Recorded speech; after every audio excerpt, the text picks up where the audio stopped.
கர்த்தர் மோசேயை நோக்கி, நீ அதிகாலமே எழுந்திருந்து போய் பார்வோனுக்கு முன்பாக நின்று எனக்கு ஆராதனை செய்ய என் ஜனங்களை அனுப்பிவிடு.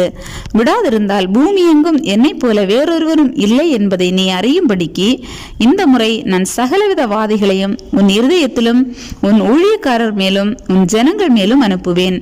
எகிப்து தோன்றிய நாள் முதல் இதுவரைக்கும் அதில் பெய்யாத மிகவும் கொடிய கல்மழையை நாளை இந்நேரம் பெய்ய பண்ணுவேன்.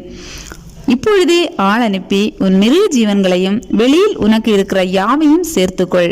வீட்டிலே சேர்க்கப்படாமல் வெளியில் இருக்கும் ஒவ்வொரு மனிதனும் மிருகமும் செத்து போகத்தக்கதாய் அந்த கல்மழை பெய்யும் என்று எபிரேயரின் தேவனாகிய கர்த்தர் சொல்லுகிறார் என்று அவனுக்கு சொல் என்றார். பார்வோனுடைய ஊழியக்காரரில் எவன் கர்த்தருடைய வார்த்தைக்கு பயப்பட்டானோ அவன் தன் வேலைக்காரரையும் தன் மிருக ஜீவன்களையும் வீடுகளுக்கு ஓடிவர பண்ணினான். எவன் கர்த்தருடைய வார்த்தையை மதியாமற் போனானோ அவன் தன் வேலைக்காரரையும் தன் மிருக ஜீவன்களையும் வெளியிலே விட்டுவிட்டான். அப்பொழுது கர்த்தர் மோசேயை நோக்கி, எகிப்து தேசமெங்கும் மனிதர் மேலும் மிருக ஜீவன்கள் மேலும் எகிப்து தேசத்தில் இருக்கிற சகலவிதமான பயிர் வகைகள் மேலும் கல்மழை பெய்ய உன் கையை வானத்திற்கு நேராக நீட்டு என்றார்.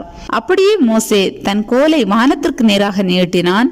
அப்பொழுது கர்த்தர் இடி முழக்கங்களையும் கல்மழையையும் அனுப்பினார். அக்கினி தரையின் மேல் வேகமாய் ஓடிற்று. எகிப்து தேசத்தின் மேல் கர்த்தர் கல்மழையை பெய்ய பண்ணினார். இஸ்ரவேல் புத்திரர் இருந்த கோசேன் நாட்டிலே மாத்திரம் கல்மழை இல்லாதிருந்தது.